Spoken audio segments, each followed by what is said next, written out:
चीज के पास IAS academy की तरफ से सबसे पहले तो सर आई एम इमेंसली अपने स्टूडेंट्स की तरफ से, हमारे सब एस्पिरेंट्स की तरफ से आपका बहुत बहुत शुक्रिया sir. I am we are highly grateful and our gratitude please आप एक्सेप्ट कीजिए, क्योंकि एक तो आपका इतना बिजी शेड्यूल है, आपकी इतनी प्रायर कमिटमेंट्स हैं, प्रोफेशनल कमिटमेंट्स हैं, लेकिन उसके साथ साथ सबसे बड़ी बात है कि देयर इज वन हॉलीडे, छुट्टी एक ही होती है, that is Sunday.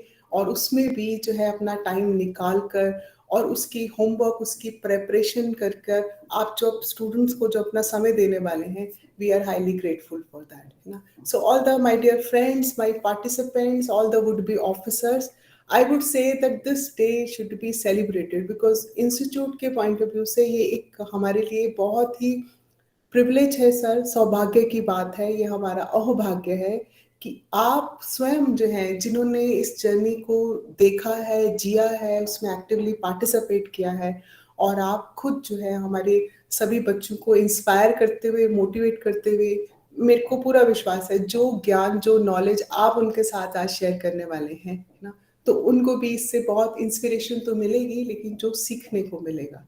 So all the friends, I think ज़्यादा समय जो है हमें वेस्ट नहीं करना चाहिए, क्योंकि हम एक एक जो हमारे पास जो मिनट है ये बड़ा हमारे लिए वैल्यूएबल और कीमती है। लेकिन इससे पहले, क्योंकि मैं तो सर का जो है जब से सर से इंटरेक्शन हुई है, मैं तो देख ही रही हूँ कि सर की क्या अचीवमेंट्स हैं, और यदि मैं वो यहाँ पर बयान करने लग जाऊँ, believe me it will take lot of a time, but हमें ये आज पता होना चाहिए कि जो हमारे स्टीम गेस्ट हैं, जो हमारे आज के सेशन के स्टीम स्पीकर हैं, वो जो है उनकी एकेडमिक नहीं, प्रोफेशनल नहीं, अदरवाइज भी सोशल पर्सपेक्टिव से, स्टेट के पर्सपेक्टिव से कितनी सारी अकम्पलिशमेंट्स और अचीवमेंट्स हैं, है ना। So sir, I formally welcome you. So we have among us professor B R Thakur. Sir जो है वो शिलाई आपकी ब्लॉक से, सिरमौर डिस्ट्रिक्ट से जो है संबंध रखते हैं, लेकिन एट प्रेजेंट जो है सर वो प्रोफेसर हैं, एचओडी हैं, हेड ऑफ डिपार्टमेंट है हिस्ट्री, उनका जो है वो उनकी सुपर स्पेशलाइजेशन है हिस्ट्री सब्जेक्ट में। सर जो है पोस्ट ग्रेजुएशन कॉलेज नाहन में इस समय जो है अपनी सर्विसेज जो है प्रोवाइड कर रहे हैं, राइट। लेकिन सर का जो ये तो एक पार्ट है कि सर प्रोफेशनली इस समय यहाँ इन्वॉल्व है, बट उसके साथ साथ जो इम्पोर्टेंट बात ये है कि सर की प्रोफेशनल अचीवमेंट के साथ साथ सर जो है इवन इग्नो सेंटर के भी कोऑर्डिनेटर हैं, right. And friends, it is very it is very privilege for me to share with you कि हमारी कंट्री में सेंट्रल गवर्नमेंट ने जो हमें नेशनल एजुकेशन पॉलिसी जो फ्रेम की है ना, तो स्टेट लेवल पर सर इवन उस नेशनल एजुकेशन पॉलिसी 2020 को इम्प्लीमेंट करने के लिए स्टेट लेवल पर जो हमारी नेशनल करिकुलम फ्रेमिंग कमेटी है सर, उसके भी मेंबर हैं। Sir, your hands are too full. मुझे भी आप थोड़ा इसमें गुर सिखाइएगा, आप कैसे मैनेज करते हैं, है ना। कॉलेज की रिस्पॉन्सिबिलिटीज़ हैं, और सर अपना कमेटी के मेंबर में सर्विसेज दे रहे हैं, इग्नो के कोऑर्डिनेटर हैं। बात यहाँ तक ख़त्म नहीं होती है। हट्टी कम्युनिटी और ट्राइब्स के राइट्स के लिए ट्रांसकीरी एरियाज में जो ये कम्युनिटी मूवमेंट है, राइट, तो सर वहाँ पर भी जो हमारी एक केंद्रीय हट्टी समिति, it is acting as a pressure group on the government, तो केंद्रीय हट्टी कमेटी के सर वहाँ पर सोशल मीडिया इंचार्ज हैं। So sir is taking care of all the activities. आप सोच सकते हैं बच्चों के कितना इन्वॉल्व रहना पड़ता होगा विजा विज, और कितना अपडेटेड रहना पड़ता होगा। तो सामने साक्षात जो है वो अपनी सर्विसेज जो है आपको प्रोवाइड करेंगे। ये सर की इस समय की प्रेजेंट अचीवमेंट्स हैं, बट सर का जो एजुकेशनल बैकग्राउंड है और सर की जो उसमें भी सर ने जो एकेडमिकली जो इंस्पायर किया है, सर ने यूपीएससी की जर्नी को भी टेस्ट किया हुआ है, सर ने आईएएस के एग्जाम्स भी दिए हैं, सर ने एचएएस की जर्नी को भी टेस्ट किया हुआ है। तो घाट घाट का पानी पीकर हर तरह के एक्सपीरियंसेस, तो फिर इसका मतलब अलाइड और सबऑर्डिनेट सर्विसेज को तो आप भूल ही जाइए ना, वो तो कोई बात ही नहीं है यहाँ पर, है ना। फिर उसके बाद ये डिसाइड करना कि नहीं, आपका जो पैशन है, आपका जो कंट्रीब्यूशन है, वो आप टीचिंग प्रोफेशन में आपने डिसाइड किया। So sir as a result यहाँ पर फाइनली सेटल हुए, लेकिन इसमें भी बहुत वर्सेटाइल पर्सनालिटी के फॉर्म में सर अपनी सर्विसेज दे रहे हैं। Sir, once again on the behalf of the institute, I welcome you all formally. अब समय बीच में नहीं आते हुए, ना बच्चों के ना आपके, so all the aspirants, so all platform, all to you sir, over to you. आप काइंडली जो है हमारे स्टूडेंट्स को अपडेट कीजिए and I am also as a student only, मैं भी अपनी कॉपी पेन तैयार रखा हुआ है, so I will prepare notes and share, है ना. सो टुडे बहुत ग्रेट लर्निंग एक्सपीरियंस है हमारे लिए. Thank you very much ma'am. सबसे पहले तो मैं मैडम निधि सोनी जी का और सभी स्टूडेंट्स का, पार्टिसिपेंट्स का वेलकम करना चाहूँगा. जो शब्द मैडम ने कहे वो शायद अतिशयोक्ति इसमें ज़्यादा थी, ऐसा कुछ नहीं है. We are also on the similar platform. We are also learning at every stage of our life. एक जर्नी है जो समय के साथ साथ. मैम मेरी वॉइस ऑडिबल है? हाँ जी सर, बिल्कुल क्लियर है, आप very much you are audible. Okay. तो ये तो डियर पार्टिसिपेंट्स एक जर्नी है, हम इसमें सीखते हैं. मैं शुरू करने से पहले विवेकानंद की 2 लाइनें कोट करना चाहूँगा. Education is a process, education is a growth. Education is not only a preparation for life, education is life in itself. हमारी एजुकेशन हर स्तर पर होती है और हम उस एजुकेशन को अपने लाइफ में यूटिलाइज करते हैं. और उस एजुकेशन के हर एक दौर आते हैं, हर एक पड़ाव आते हैं. आप उस पड़ाव में हैं जहाँ अभी जीवन की तपस्या शुरू होती है. तपस्वी है आप सभी पार्टिसिपेंट्स जो मेहनत कर रहे हैं. तपस्वी वही नहीं है जो हिमालय पर्वत की कंदराओं में तपस्या कर रहे हैं. आप सभी तपस्वी हैं. और स्पेशली मैडम का धन्यवाद मैं इसलिए भी करना चाहूँगा कि मुझे इन्होंने एक अपॉर्चुनिटी दी है आपके साथ इंटरेक्ट करने के लिए, यंग माइंड्स के साथ इंटरेक्ट करने के लिए. आप फ्यूचर के IAS हैं, एडमिनिस्ट्रेटर हैं.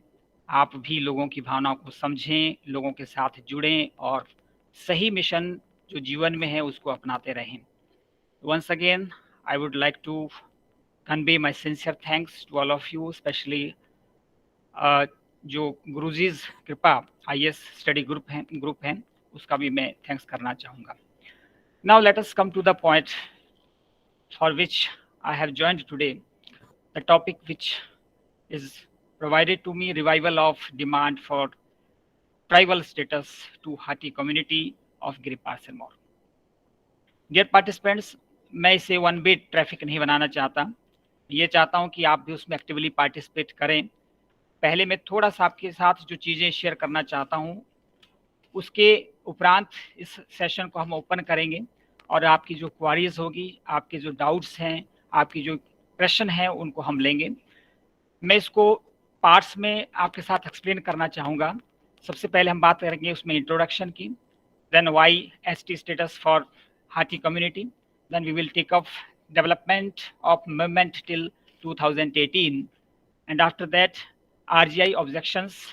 Then we will move latest scenario after 2018, then further course of action and constitutional point of view. Then if we get the ST status, then what benefits we are getting. And lastly, the other platforms, or we can say the broader aspects of ST demand. ये कुछ points हैं जो कि मैं आपके साथ discuss करना चाहता हूँ. सबसे पहले हम बात करते हैं इंट्रोडक्शन की. हाथी ट्राइब और गिरिपार सिरमौर, जैसा कि डियर स्टूडेंट्स आप सब जानते हैं कि जो गिरिपार सिरमौर है वो हमारे लिए सिरमौर का आधा हिस्सा है. गिरि नदी है जो कि सिरमौर को 2 भागों में विभाजित करती है. एक तरफ सिसगिरी है जिसको गिरियार कहा जाता है, दूसरी तरफ जो है वो गिरिपार जिसे कि ट्रांसगिरी रीजन कहा जाता है. It is about 1299 square kilometer in area, and according to 2011 population is 2,51,000 and now approximately it is about 3 lakh. इसमें 6 जो है वो ब्लॉक्स हैं और कुल मिलाकर के 144 पंचायतें इसमें आती हैं और इसमें 4 विधानसभा क्षेत्र हिमाचल के आते हैं. और हम ये कहें कि ये जो क्षेत्र है ये गिरिपार सिरमौर के टोपोग्राफिकली जियोग्राफिकली आइसोलेटेड प्लेस है.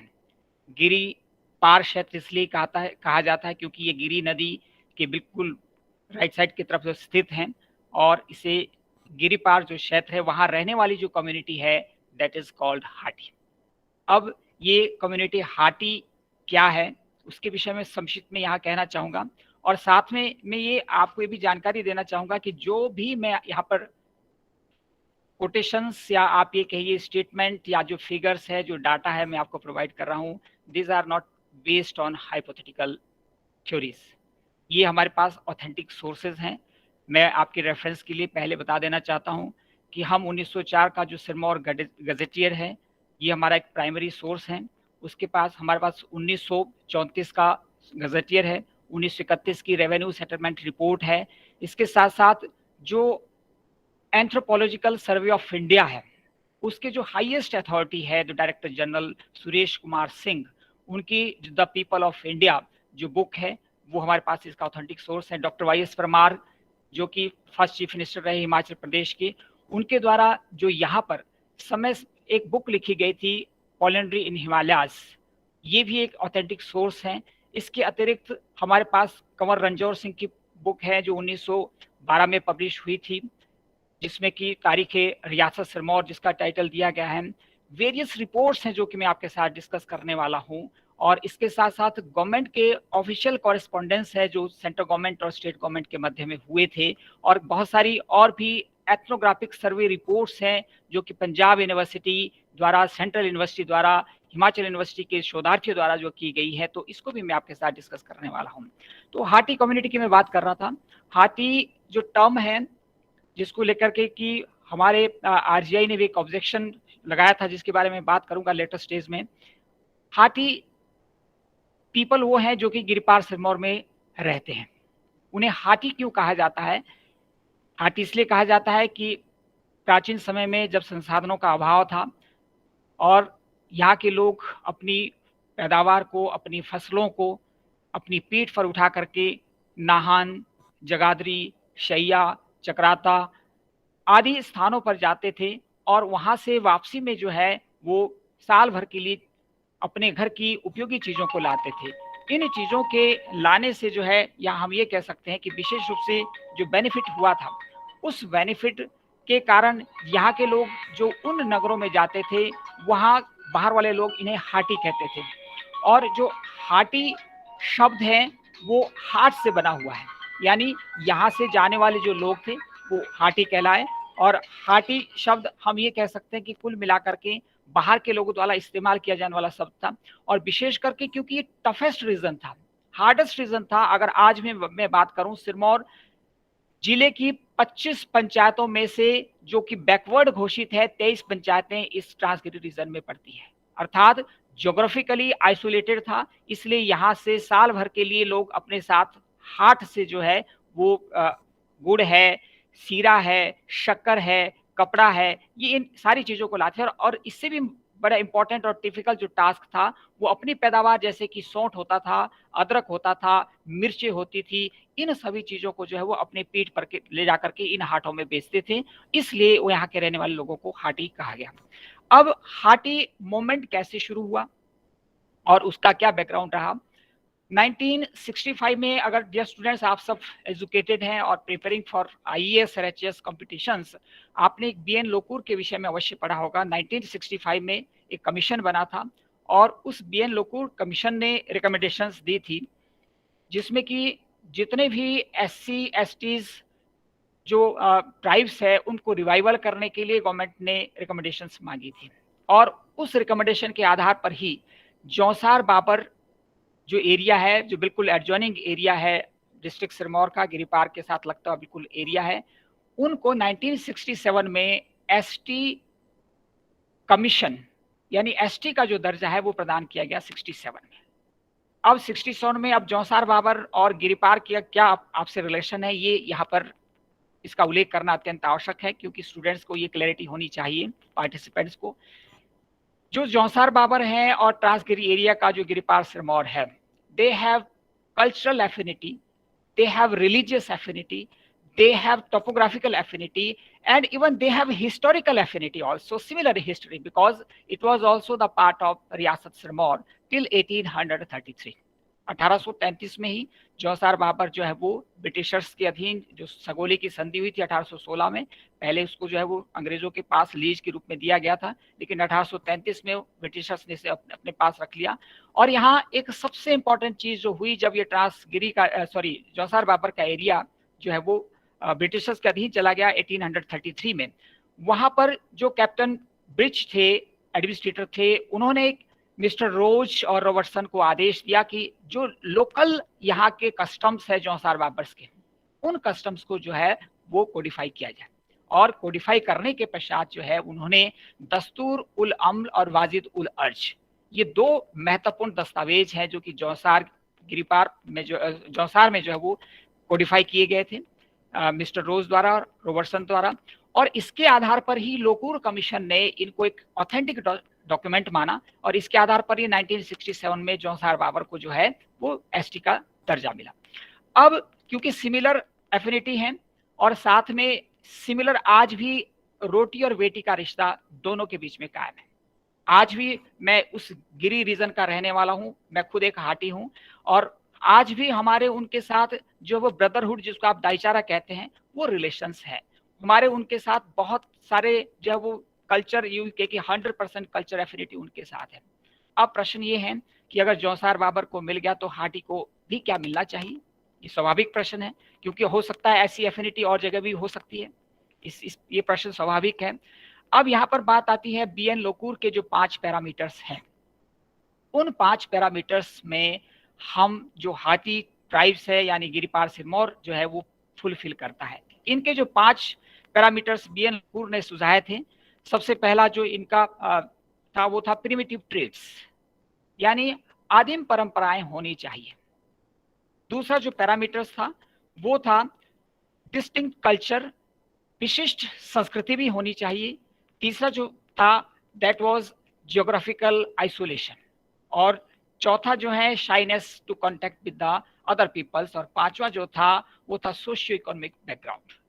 अब ये पांचों पॉइंट को मैं अलग अलग जो है वो विस्तार से नहीं जाऊंगा, क्योंकि समय की नज़ाकत को देखते हुए और बहुत सारी चीज़ें मैंने आपके साथ शेयर करनी है। यहाँ सिर्फ मैं ये कहना चाहूँगा कि जो बाद में मैं आपको रिपोर्ट्स बताऊंगा, जो गवर्नमेंट की रिपोर्ट्स है, जो एजेंसी की रिपोर्ट है, जो कि ट्राइबल इंस्टीट्यूट्स की रिपोर्ट है, उन्होंने ये पाँचों जो पॉइंट्स है उन पाँचों पॉइंट को उसमें जो है वो प्रूव किया है विद डॉक्यूमेंट्स, डॉक्यूमेंट्री प्रूफ के साथ ये पाँचों पॉइंट प्रूव की है। और इससे भी इंपॉर्टेंट चीज़ जो थी ट्राइबल स्टेटस के लिए जो गिरिपार सिरमौर में उठी, वो था 1979 में जो SC/SC कमीशन, ST/SC कमीशन जो था गवर्नमेंट ऑफ इंडिया का, उसकी रिकमेंडेशन थी। उस SC/ST कमीशन ने रिकमेंडेशन दी थी Transgiri for inclusion in scheduled tribe, और उन्होंने इस चीज को एग्री किया था कि जो ये ट्रांसगिरी रीजन है वो ST में इंक्लूड करने के लिए फिट है। इसके पश्चात ही यह सक्रियता बढ़ी, और सक्रियता बढ़ने के पश्चात यहाँ पर जो है वो एसोसिएशन फॉर्म हुई। एसोसिएशन फॉर्म होने के पश्चात जो है वो इस मूवमेंट को आगे बढ़ाया गया। तो ये मैं ये बताया आपको कि वाई ST स्टेटस, क्यों हम इस चीज की डिमांड कर रहे हैं। अब मैं अगले बात जिसमें करना चाहूंगा, ये करना चाहूंगा कि अभी तक 2018 तक जो है वो क्या इसमें डेवलपमेंट हुई है और क्या महत्वपूर्ण जो है वो कॉरेस्पॉन्डेंस हुए हैं।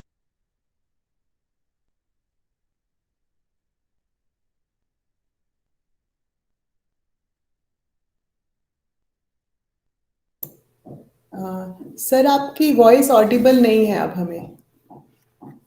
Sir kindly check. हाँ, आ रही है? हाँ, आ रही है। अब बेटर, ठीक है, थैंक यू सर। जो यहाँ पर 79 में जो रिकमेंडेशन आई थी SC/ST कमीशन की, उसके पश्चात ही यहाँ पर एक केंद्रीय हाटी समिति का गठन किया गया था। यानी यद्यपि आरंभिक रूप से यह हाटी कर्मचारी कल्याण समिति के नाम से फंक्शन करती थी, और उसमें गवर्नमेंट ऑफिशियल्स ही, गवर्नमेंट लोग ही, गवर्नमेंट जो कर्मचारी हैं वो ज़्यादा थे। लेकिन जब 85 में इसको ब्रॉडर एस्पेक्ट पर देखा गया तो जो कल्याण हाटी समिति है कर्मचारियों की थी, उसको डिसॉल्व कर दिया गया, और जो 1860 का सोसाइटी रजिस्ट्रेशन एक्ट है उसके तहत जो वो केंद्रीय हाटी समिति वो एक रजिस्टर्ड संस्था के रूप में जो वो इसमें लाया गया, और उसके पश्चात यहाँ पर जो है डेवलपमेंट होती चली गई। यहाँ पर जो डेवलपमेंट है मैं उसको ईयर वाइज आपके साथ संक्षिप्त में बताना चाहूँगा कि क्या-क्या अभी तक इसमें डेवलपमेंट हुई है, किस तरह से यहाँ पर जो है वो 79 के पश्चात जो है वो क्या-क्या यहाँ पर घोषणा किस तरह से इसको लिया गया था। सबसे पहले मैं बात इसमें जो करना चाहूँगा 79 के पश्चात 92 में एक पेटिशन कमेटी बनी थी जो कि स्टेट लेजिस्लेटिव असेंबली के जो उस समय के स्पीकर थे कन्हैया लाल जी, उनके नेतृत्व में 7 सदस्यीय कमेटी थी और उन्होंने 92 में अपनी रिपोर्ट सबमिट की थी। इस रिपोर्ट में उन्होंने पूरे ट्रांसगिरी रीजन को विजिट किया था और रीजन को विजिट करने के पश्चात उन्होंने ये कहा था कि this is the fit case for recommendation to the central government for inclusion in the ST status. उसके पश्चात जो है वो यहाँ पर 1996 में जब सेंट्रल गवर्नमेंट के जो ट्राइबल मिनिस्टर्स थे और सेक्रेटरी थे उन्होंने कॉरेस्पॉन्डेंस किया। कॉरेस्पॉन्डेंस करने के पश्चात उन्होंने हिमाचल गवर्नमेंट को आदेश दिया कि इसके ऊपर एक जो है वो सर्वे रिपोर्ट हमें सौंपी जाए और उस सर्वे रिपोर्ट के लिए जो स्टेट गवर्नमेंट है उन्होंने जो इंस्टीट्यूट ऑफ ट्राइबल डेवलपमेंट है in department of HP university में, उसके अधीन यहाँ पर जो है वो डॉक्टर एस के गुप्ता जो कि उस समय ऑनरेरी डायरेक्टर थे इस इंस्टीट्यूट के और साथ में एचओडी डिपार्टमेंट ऑफ हिस्ट्री थे, उनके नेतृत्व में एक 7 सदस्यीय कमेटी का गठन किया गया था और जिसमें कि उन्होंने social assessment of district Sirmaur जिसमें कि उन्होंने पर्टिकुलरली गिरी रीजन का सर्वे किया था और उसमें उन्होंने ये कहा था कि यहाँ पर सोशली, इकोनॉमिकली, एंथ्रोपोलॉजिकली और साथ में ज्योग्राफिकली जो है वो बिल्कुल लोकुर कमीशन के आधार पर जो है ये चीजें पूरी करते हैं, इसलिए उन्होंने इस रिकमेंडेशन को स्टेट गवर्नमेंट को सौंपी और स्टेट गवर्नमेंट ने सेंट्रल गवर्नमेंट को जो इसको फॉरवर्ड किया गया था। 92 के पश्चात जो है 96 के पश्चात यहाँ पर पुनः जो है वो 2010 में जो ministry of tribal government of India है उन्होंने स्टेट गवर्नमेंट को फिर डायरेक्शन दी कि आप जो है वो एक विस्तृत जो है वो रिपोर्ट तैयार करके दें जिसमें कि कास्ट वाइज जो है वो पॉपुलेशन इंक्लूड की गई हो, साथ में यहाँ पर जो है वो डेमोग्राफिक स्टेटस क्या है इसको भी इंक्लूड किया गया हो और साथ में उन्होंने ये भी कहा कि इसमें आप जो है अपनी रिकमेंडेशन स्टेट गवर्नमेंट की भी साथ लगा करके दीजिए और उसके लिए स्टेट गवर्नमेंट ने जो है वो एक एजेंसी को पुनः जो ये सर्वे करने के लिए रिपोर्ट सौंपी और जो डिस्ट्रिक्ट वेलफेयर ऑफिसर्स हैं उसके नेतृत्व में यहाँ पर दोबारा से डेमोग्राफिक सर्वे हुए जिसमें कि विभिन्न जो 14 सब कास्ट है उसके सर्वे करने के पश्चात वो रिकमेंडेशन वापस जो है वो सेंट्रल गवर्नमेंट को सौंपी गई थी। लेकिन इस दौरान जो पॉलिटिकल डेवलपमेंट हुई 2011 में जो हार्टी डेलीगेशन है वो तत्कालीन जो प्रधानमंत्री थे मनमोहन सिंह जी उनसे मिले और मनमोहन सिंह जी ने 5 लाख रुपए जो है वो प्राइमरी सर्वे करने के लिए और स्टेट गवर्नमेंट को अपना ट्राइबल एजेंसी स्थापित करने के लिए जारी किए थे। स्टेट गवर्नमेंट ने थोड़ी सी देरी उसमें की और वो ट्राइबल इंस्टीट्यूट जो है ट्राइबल एजेंसी स्टेट गवर्नमेंट ने जो है 2018 से पहले स्थापित नहीं की, इसलिए यहाँ पर जो 2014 में एक दोबारा से रिपोर्ट सौंपी गई स्टेट गवर्नमेंट के द्वारा जो कि उस समय की जो हेड थी ट्राइबल इंस्टीट्यूट जो डिपार्टमेंट ऑफ एचपी यूनिवर्सिटी का है डॉक्टर अपर्णा नेगी, उनके नेतृत्व में जो रिपोर्ट सौंपी गई थी उस रिपोर्ट में भी पुनः रिकमेंडेशन दी गई कि yes they deserve for ST status. लेकिन उस रिपोर्ट में एक उन्होंने लेक्यूना आप कह सकते हैं, आप ये कह सकते हैं कि कमी रह गई। वो कमी ये थी कि उन्होंने राजगढ़ की 19 पंचायतों को जो है इससे बाहर कर दिया। उन्होंने कहा कि ये 19 जो पंचायतें हैं वो अब एडवांस हो चुकी हैं, यहाँ पर डेवलपमेंट ज़्यादा हैं और इसलिए जो है वो इसको इंक्लूड नहीं किया जा सकता। लेकिन स्टेट गवर्नमेंट ने जो अपनी रिकमेंडेशन दी, कैबिनेट गवर्नमेंट ने या कैबिनेट जो हिमाचल प्रदेश है उसमें रिकमेंडेशन जो दी उसने उन पंचायतों को भी इंक्लूड करके जो अपनी रिकमेंडेशन उस दौरान दी थी।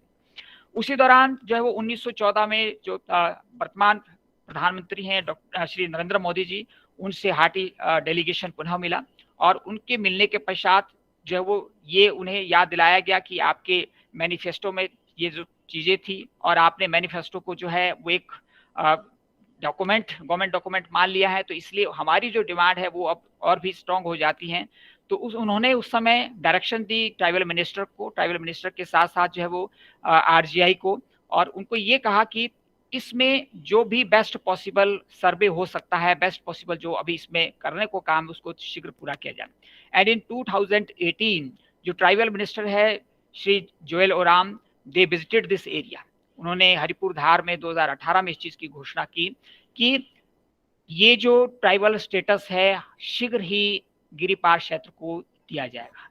डियर पार्टिसिपेंट्स, एक चीज मैं और बड़ी क्लियरली आपको बता दूं, यहाँ दो प्रकार का जो वो डिमांड है। पहली डिमांड ये है कि we are fighting for scheduled tribe status, but we are also fighting for scheduled area status.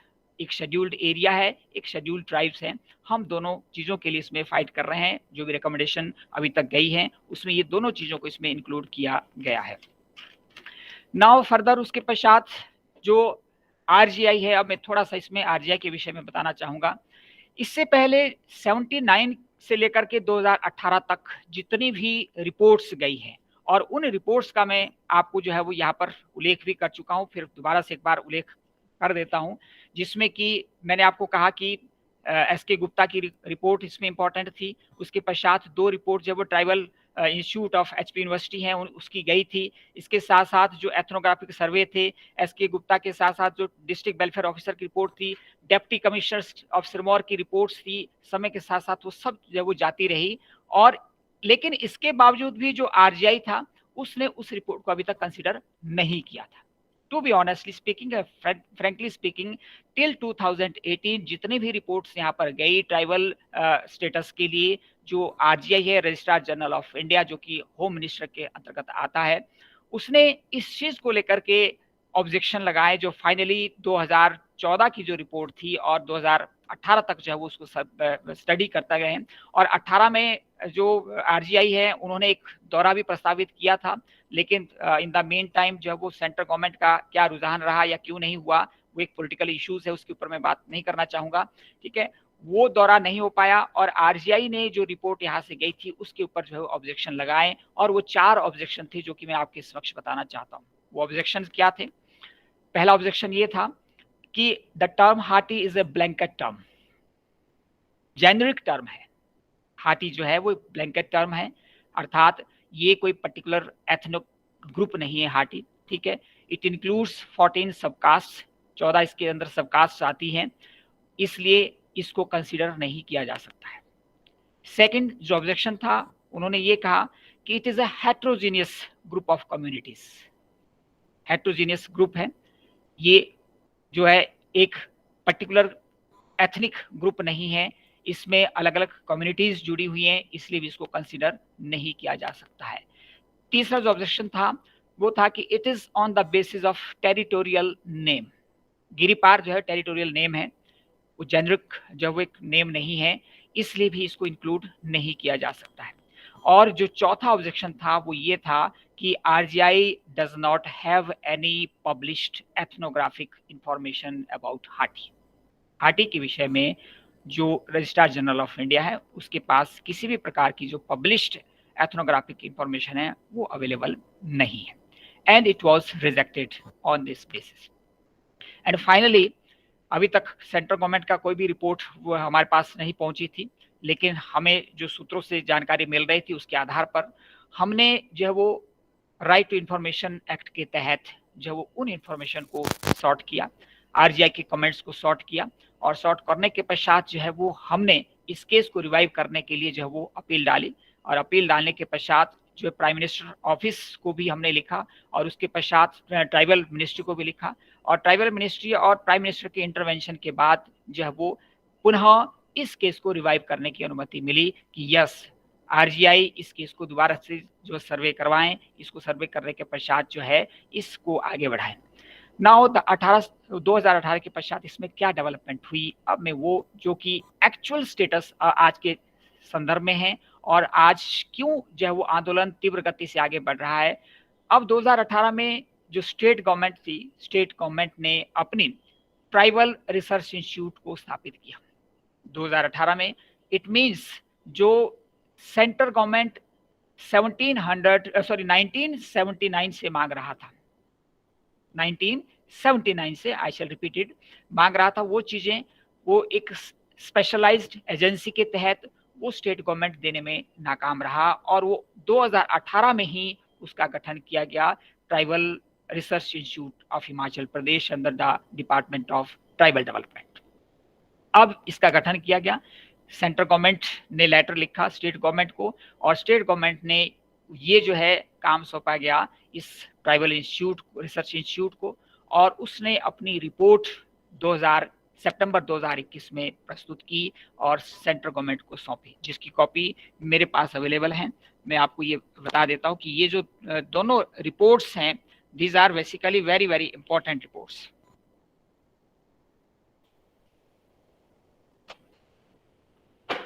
मैं आपको ये रिपोर्ट की कॉपी दिखाना चाहता हूँ। ये जो हमारे पास रिपोर्ट है, ये रिपोर्ट प्राइम मिनिस्टर ऑफिस को सौंपी गई है ट्राइबल इंस्टीट्यूट के द्वारा।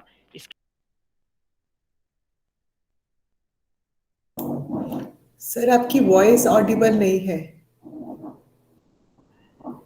हाँ यस मैम, ये जो रिपोर्ट है ये ट्राइबल मिनिस्ट्री को सौंपी गई है, ये सितंबर 2021 में जो है वो दी गई है। अब जो आरजीआई के 4 इंपॉर्टेंट ऑब्जेक्शंस थे, उन ऑब्जेक्शंस को इन रिपोर्ट में रेफ्यूट किया गया है। किस तरह से इनको रेफ्यूट किया गया है ये मैं आपको बताना चाहता हूं। सबसे पहला जो ऑब्जेक्शन था कि हाटी जो है वो एक ब्लैंकेट टर्म है। इसके लिए आप चाहें तो मैं पीडीएफ में ये रिपोर्ट आपके साथ शेयर भी कर दूंगा बाद में। इसमें this report has been shared with me, Guman sir ने भी शेयर की थी। तो सेशन के बाद हम पार्टिसिपेंट्स को आपके सेशन की रिकॉर्डिंग और रिपोर्ट की कॉपी जो है इनको मेल करेंगे सर, सो दैट इनकी जो नॉलेज है सिर्फ यही लिमिटेड ना रहे, जी उसको बार-बार जो है पढ़े और इनके पास ऑथेंटिक सोर्सेज रहे। बिल्कुल बिल्कुल। तो ये जो 4 जो ऑब्जेक्शंस थे उसमें ये कहा गया कि जो हाटी ब्लैंकेट टर्म है ठीक उसी तरह से किन्नौरा भी ब्लैंकेट टर्म है, गद्दी भी ब्लैंकेट टर्म है, इसके साथ साथ पंगवाल भी ब्लैंकेट टर्म है, आपके जो सवांगल है वो भी ब्लैंकेट टर्म है। एंड उसमें जो कंपैरेटिव स्टडी करके दिया गया कि वहाँ भी हेट्रोजीनियस कम्युनिटीज हैं, वहाँ पर भी सब कास्ट हैं, और वहाँ पर भी जो है वो सिमिलर कंडीशंस के आधार पर जो है उनको एसटी का दर्जा दिया गया था, तो व्हाई नॉट फॉर हाटी। ठीक है। दूसरा जो ऑब्जेक्शन था कि यहाँ पर जब वो टेरिटोरियल नेम है तो उसमें भी उन्होंने इस को बहुत अच्छी तरह से जो रेफ्यूट किया है। इस रिपोर्ट में आप विस्तृत से पढ़ सकते हैं, क्योंकि इतना टाइम हमारे पास नहीं है कि मैं सारी चीजें लाइन टू लाइन आपको बताऊं। मैं यहाँ जरूर ये बताना चाहता हूँ कि ये जो रिपोर्ट है आज तक की जितनी भी रिपोर्टें सबमिट हुई है उनमें से जो वो बेस्ट रिपोर्ट है, और इसमें विद ऑथेंटिक सोर्सेज जो है वो रेवेन्यू सेटलमेंट रोड है। अब यहाँ पर एक चीज जो बड़ी इंपॉर्टेंट डिस्कस करने वाली थी, जो उन्होंने कहा कि इसमें तो राजपूत और ब्राह्मण है, and Rajput and Brahmins can not be granted the status of ST. अब इस चीज को जो 1904 का गैजेटियर है, 1934 का गैजेटियर है, रेवेन्यू सेटलमेंट रिपोर्ट ऑफ 1931 है, या तारीख रियासत सिरमौर है, इन या फिर जो सुरेश कुमार सिंह मैं कह रहा हूं कि जो हाईएस्ट अथॉरिटी इंडिया के अंदर है एंथ्रोलॉजिकल सर्वे ऑफ इंडिया, उन्होंने बड़े स्पष्ट शब्दों में प्रमाण के साथ जो है वो इस चीज को, और इसकी सारी कॉपी मेरे पास पड़ी हुई है, गैजेटियर की भी सारी कॉपी मेरे पास पड़ी हुई है, मैं इसलिए ही साथ रखी है कि स्टूडेंट्स को इस चीज।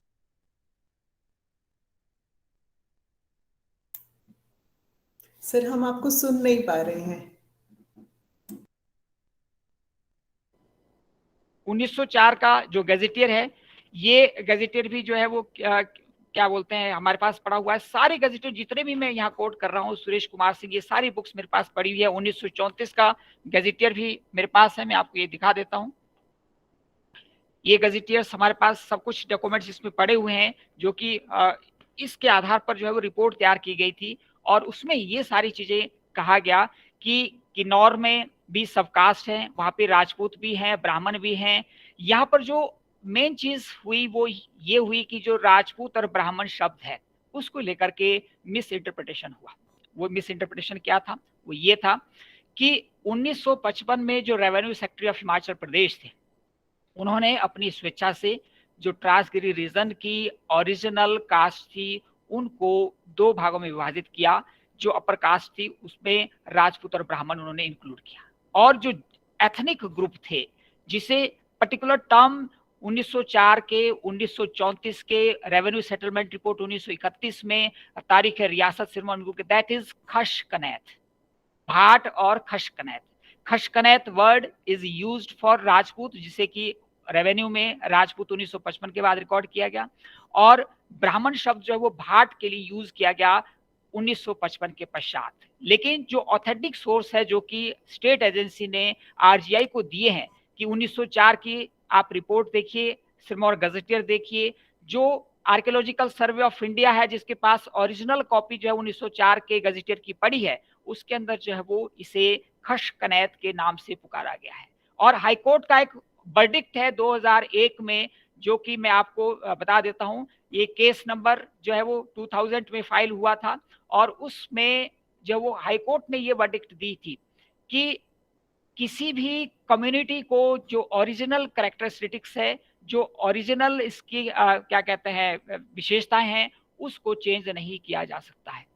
इसके आधार पर भाट कम्युनिटी के कुछ लोगों ने जो है वो हाई कोर्ट में प्ली दायर की, और उनको ओबीसी में जो वो कंसीडर कर दिया गया। अर्थात अगर रेवेन्यू सेक्रेटरी का 1955 का जो ऑर्डर था, उस ऑर्डर के अनुसार सभी ब्राह्मण थे, लेकिन हाईकोर्ट के इंटरवेंशन के बाद जो है उन्हें ओबीसी का बेनिफिट मिला, और ओबीसी का बेनिफिट किस आधार पर मिला, उन्हें भाट कम्युनिटी जो वो कंसीडर किया गया, क्योंकि उन्होंने रिकॉर्ड प्रस्तुत किए कि 1904 के गजेटियर में रेवेन्यू जो शजरा नसब जिसको कहा जाता है रेवेन्यू डिपार्टमेंट में, उसको जब उन्होंने प्रोड्यूस किया, कि उन्होंने कहा कि हम 1904 के जो अर्लीस्ट हमारे पास रिकॉर्डेड डॉक्यूमेंट है उसमें हमें भाट कोड कर दिया गया है, लेकिन 1955 में रेवेन्यू सेक्रेटरी ने जानबूझ करके या किसी कारण से 1955 में उसे जो ब्राह्मण कहा गया।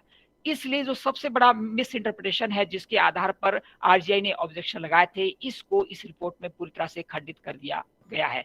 इसलिए आज जो हाटी मूवमेंट है 2018 के पश्चात, जो कि हमने एक ढांचा तैयार किया, ब्लॉक लेवल पे, तहसील लेवल पे, सब तहसील लेवल पे, विलेज लेवल पे जो है वो कमेटियां गठित की, और उन कमेटियों को गठित करने के साथ साथ जो है हमने यहाँ पर अपने मूवमेंट्स को लोगों में अवेयरनेस करने के लिए जो है वो जागरूक करने के लिए दस्तावेज प्रोवाइड करवाए, लोगों को अवेयर किया, और आज जो है वो एक रिएक्शनरी हम ये कह सकते हैं कि फोर्स के रूप में जो है वो हम संगठित हुए हैं।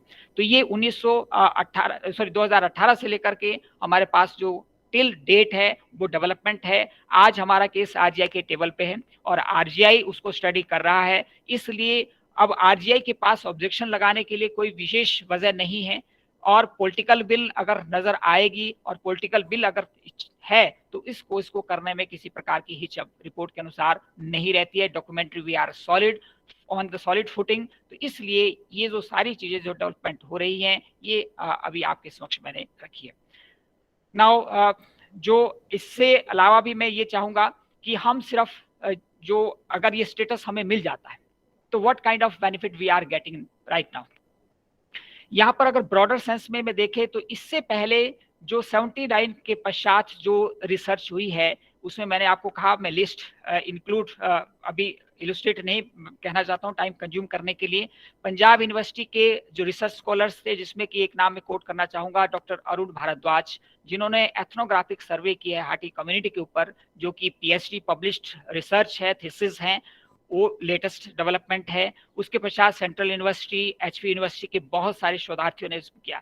एक फिल्म बनी है इसके ऊपर हाटी वी एग्जिस्ट, जो कि अभी तक 20 नेशनल इंटरनेशनल प्लेटफॉर्म पे रिकॉग्नाइज हो चुकी है। लगभग 6 जो है वो बेस्ट अवार्ड डिफरेंट कैटेगरीज में जो प्राप्त कर चुकी है, जिसमें कि मुझे भी की रोल प्ले करने का जो है एक अवसर प्राप्त हुआ है।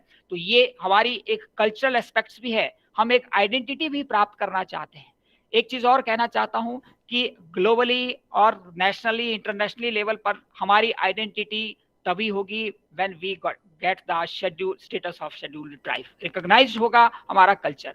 दूसरी बात अगर मैं बात कहूँ कि जो शेड्यूल्ड एरिया है उनके लिए एक सब ट्राइबल प्लान बनता है, और सब ट्राइबल प्लान में डियर स्टूडेंट्स मैं आपको कहना चाहूँगा इसमें जो एजुकेशन है, हेल्थ है, हाउसिंग है, या इसके साथ साथ जो बेसिक इंफ्रास्ट्रक्चर है उसको बढ़ाने के लिए सेंट्रल गवर्नमेंट 100% फंडिंग करती है।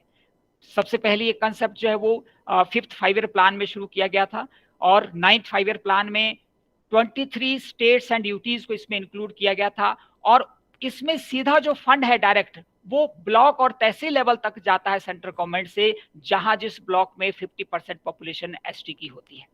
2021-22 की मैं आपके साथ बात करना चाहूंगा, क्योंकि आप मोस्ट हम ये कह सकते कॉम्पिटेटिव यूथ है, और 21-22 में जो सब ट्राइबल प्लान है, जिसका कि अब फाइनेंस मिनिस्ट्री ने नाम चेंज कर दिया है, इसको जो वो शेड्यूल्ड ट्राइब कंपोनेंट के नाम से जो है वो इसको जोड़ा है, क्योंकि प्लान और नॉन प्लान दोनों को मिनिस्ट्री ऑफ फाइनेंस ने मर्ज कर दिया है। इसलिए इसका जो अब नाम रखा गया है शेड्यूल्ड ट्राइब कंपोनेंट। इसमें 78,000 crore was allocated in 2021-22, and out of which more than 67,000 has been released to the different areas of states and UTs, जो कि इसके अंदर कवर किए गए हैं। एजुकेशन की मैं बात करना चाहूँगा, और विशेष करके आपके साथ इसलिए करना चाहूँगा क्योंकि आप जो है वो कॉम्पिटिटिव ईरा से जुड़े हुए हैं। अगर हमें ये स्टेटस प्राप्त होता है कोचिंग से लेकर के किसी भी स्टेज के ऊपर आप कोचिंग लेते हैं, एचएस की, आईएएस की, पीसीएस की या यूपीएससी की, किसी भी प्रकार की आप कोचिंग लेके हैं, यू आर गिवन 100% स्टाइफंड। दूसरी बात है, ओवरसीज एजुकेशन लेने के लिए हमारे पास बहुत सारी अपॉर्चुनिटी रहती है।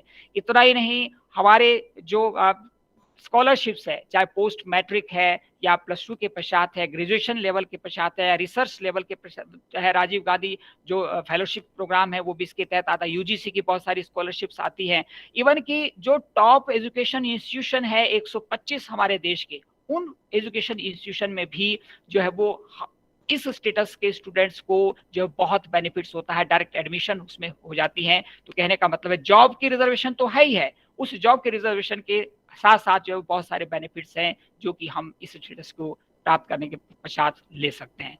सो ये तो ब्रीफली मैंने आपको बताया। अब मैं चाहूंगा कि इसको वन वे ट्रैफिक ना किया जाए, आपकी क्वारीज को भी हम लें। So madam please over to you. Sir पहले तो हम आपकी इतनी जो आपने पूरा ज्ञान का सागर, वो जो सागर में गागर भर के दिया है, उसी को आई थिंक हम सब लोग जो है कंसेप्चुलाइज कर रहे हैं। बट सेशन के बीच में ही Somdev has raise the hand. इससे पहले तो मैं फॉर्मली इंट्रोड्यूस करूं, Som if you are here on this call, आप प्लीज अपना डाउट पूछिए।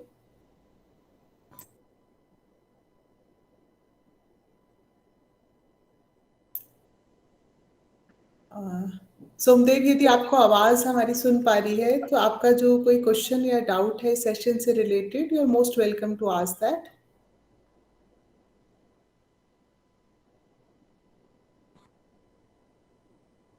ओके, सो सर सोमदेव को तो all clear. I am sure doubts आप स्टूडेंट्स के अपनी क्यूरोसिटी के होंगे सर, जो आपने किया है वो इतना विविड, इतना क्लियर, इतना एक्सप्लिसिट शेयर किया है, उसमें तो कोई संशय ही नहीं होगा। हाँ जी, the house is open for discussion, all the participants please make best use of this opportunity. आप बिना किसी हेजिटेशन के please you can ask your question, you can raise your hand here, I'll coordinate. You can write your question in the chat box or you can directly ask the question since it is a very small group.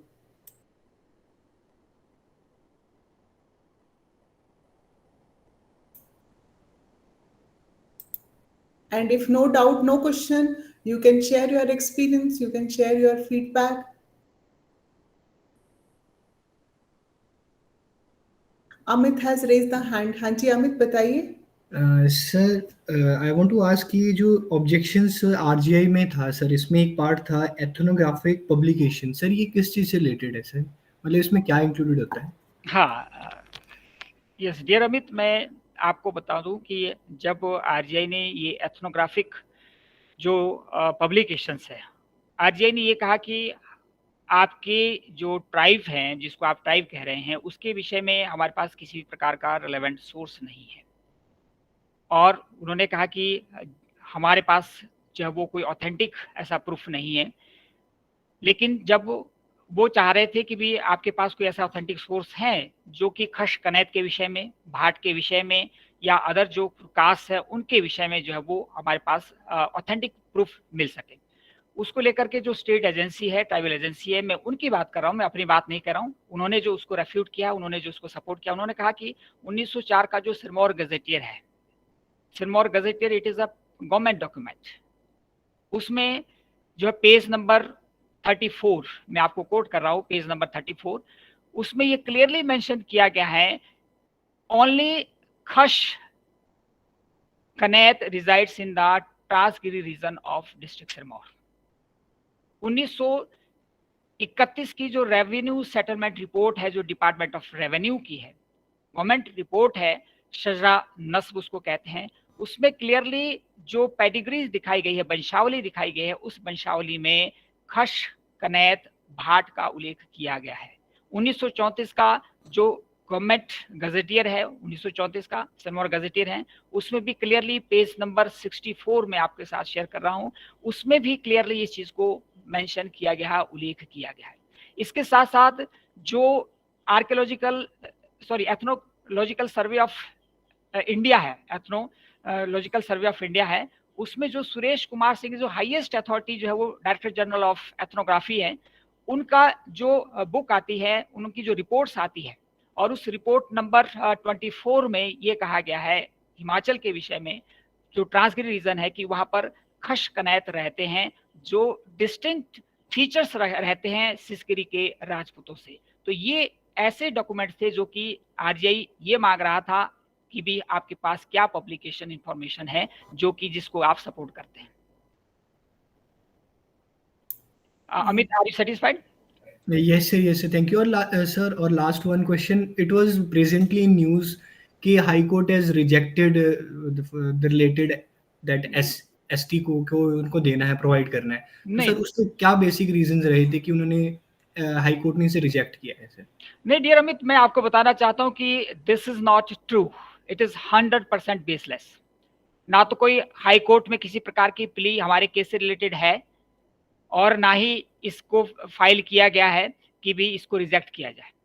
मैं आपको बता रहा हूं, मैंने आपको कहा कि 2000 का केस है जिसमें यह कहा गया हाई कोर्ट ने कि 1955 का जो रेवेन्यू सेक्रेटरी की वर्डिक्ट थी, वो वर्डिक्ट गलत थी, जिसमें कि ओरिजिनल जो एथनिक ग्रुप थे उनकी कास्ट को बदल करके राजपूत ब्राह्मण किया गया। ये केस था, उसमें ये नहीं कहा गया। और उन्होंने ये कहा, अगर मैं लाइन को उसमें मेंशन करना चाहूँ, give me a single minute, मैं उस केस को लाइन को कोट करना चाहता हूं कि जो उन्होंने कही,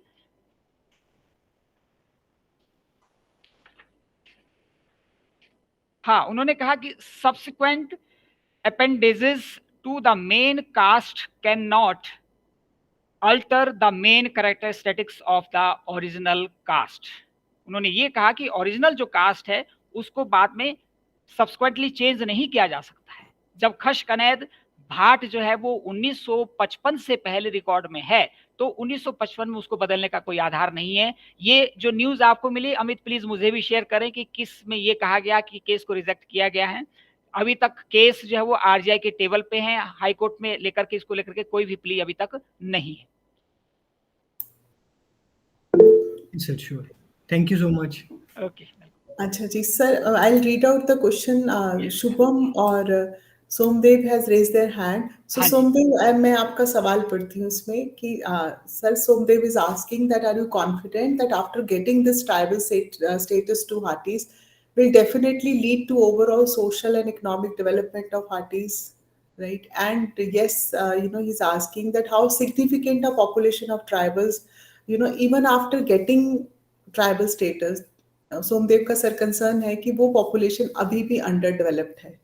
सो आई थिंक सोमदेव आप ये कहना चाह रहे हैं कि हम कैसे अपने आप को रेस्ट एश्योर करें कि एक क्या ट्राइबल स्टेटस का मिलना ही ट्राइबल पॉपुलेशन या हाटी कम्युनिटीज की जितने इश्यूज और प्रॉब्लम्स हैं अंडर डेवलपमेंट की, वो ही एक सोल्यूशन है, या स्टेटस के अलावा कुछ और भी स्कोप है, कोई गुंजाइश है कि उनके साथ और क्या क्या डेवलपमेंट के एवेन्यूज जो है, पाथवेज खोलने की जरूरत है?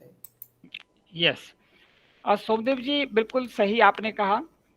मैं ये नहीं कह रहा हूँ कि अगर हमें एसटी स्टेटस मिल जाएगा तो हम जो है वो एक जगह बैठ करके हम ये कहे कि हमें सब कुछ मिल जाएगा।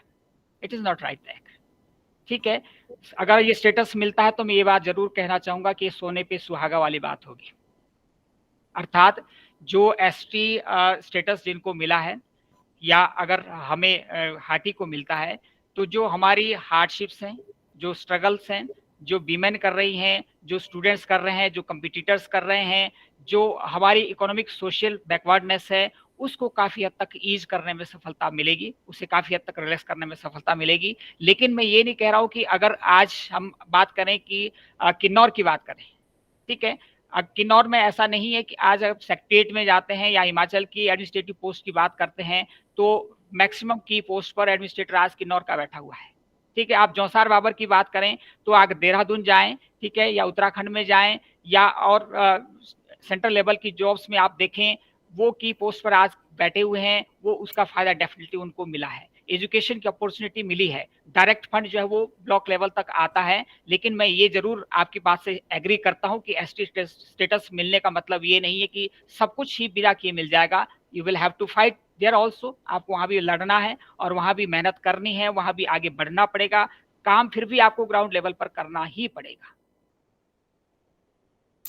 तो आई थिंक पार्टिसिपेंट्स, मतलब बात ये है कि ये एक ट्राइबल स्टेटस मिलना सबसे बड़ा एक उनके लिए सपोर्ट का पिलर होगा और उनका वो जो मोरल बूस्ट होगा कि हम जो है राइट डायरेक्शन में जा रहे हैं, जो उन्हें फाइनेंशियल सपोर्ट मिलेगी। सर ने अपडेटेड स्टैटिस्टिक्स कोट किया है, crores of amount has been released और स्टेट से आप सब वाकिफ है ट्राइबल सब प्लान से, स्टेट भी कांस्टेंट जो है फंड्स जो है उनको एलोकेट कर रही है।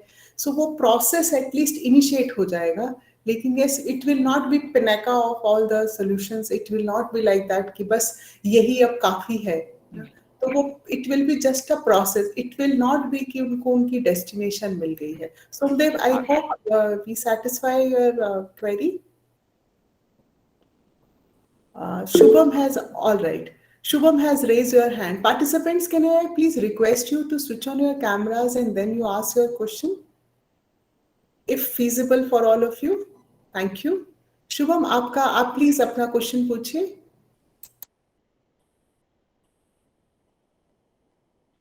Shubham, you are not audible to us.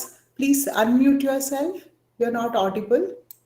Sir 5 मार्च को एक सर आर्टिकल था, उसमें लिखा गया था कि हाटी कम्युनिटीज के कुछ जो पीपल हैं वो उत्तराखंड में भी रहते हैं, तो वहां पे वो जो है वो एसटी ट्राइब का स्टेटस एंजॉय कर रहे हैं और जो भी उनको बेनिफिट्स होते हैं वो मिल रहे हैं। But on the other hand जब हम हिमाचल की बात करते हैं तो यहाँ पे नहीं है। तो स्टार्टिंग में सर जब आपने ये बताया था कि 1967 में जौसार बवार इनको भी जो एसटी स्टेटस मिला था, तो उस टाइम हाटी वालों को क्यों नहीं मिला, हिमाचल के ही, जबकि उत्तराखंड वाले जो हैं वो एंजॉय कर रहे हैं? हाँ, इसका क्या रीजन? हाँ, इसका रीजन शुभम ये है कि 67 में जब 65 में लोकुर कमीशन ने रिकमेंडेशन दी जौसार बाबर की, उस समय जौसार बाबर के लोगों ने हिमाचल के गिरफ्तार लोगों को जो है वो कांटेक्ट किया। कांटेक्ट करने के पश्चात उन्होंने ये कहा कि भी आपको भी ये स्टेटस मिल सकता है if you file your case. उस समय जो तत्कालीन पॉलिटिकल लीडरशिप थी उनके जहन में भी ये चीज़ें लाई गई थी। क्या पॉलिटिकल रीजन थे, क्योंकि ना तो तब लोगों के पास इतनी अवेयरनेस थी, और दूसरा जो कारण मेन चीज़ ये थी कि जो स्टेट एजेंसी की रिकमेंडेशन जानी थी, क्योंकि without the state agency recommendation और स्टेट गवर्नमेंट रिकमेंडेशन जो है वो पॉसिबल नहीं था। प्रयास उस समय भी किए गए थे लेकिन वो सिरे नहीं चढ़े। कारण यही था क्योंकि लैक ऑफ अवेयरनेस थी, डॉक्यूमेंटेशन नहीं था। मैंने आपको शुरू में ही कोट किया कि ब्रिटिशर्स ने जौसार बाबर में डॉक्यूमेंटेशन की थी, हमारे पास उस चीज़ के डॉक्यूमेंटेशन उस समय नहीं थे। 1904 का जो सिरमौर गजटियर है उसको खोजने वाला उस समय कोई नहीं था। 1931 की रेवेन्यू रिकॉर्ड निकालने वाला कोई नहीं था। 1934 का जो सिरमौर गजटियर उसको निकालने वाला कोई नहीं था। इसलिए हम कुल मिलाकर के ये कहें कि ग्राउंड लेवल पे उस समय कोई भी काम नहीं हुआ, जिसके कारण जो है ये स्टेटस उस समय नहीं मिल पाता। लेकिन 79 में जब SC ST नेशनल कमीशन उसने रिकमेंडेशन दी कि Transgiri region is also fit for ST status, scheduled tribe scheduled area के लिए फिट है, उसके पश्चात जो है वो लोगों की मुहिम तेज हुई और डॉक्यूमेंटेशन जो प्रारंभ किया गया था। ठीक, thank you sir. Okay.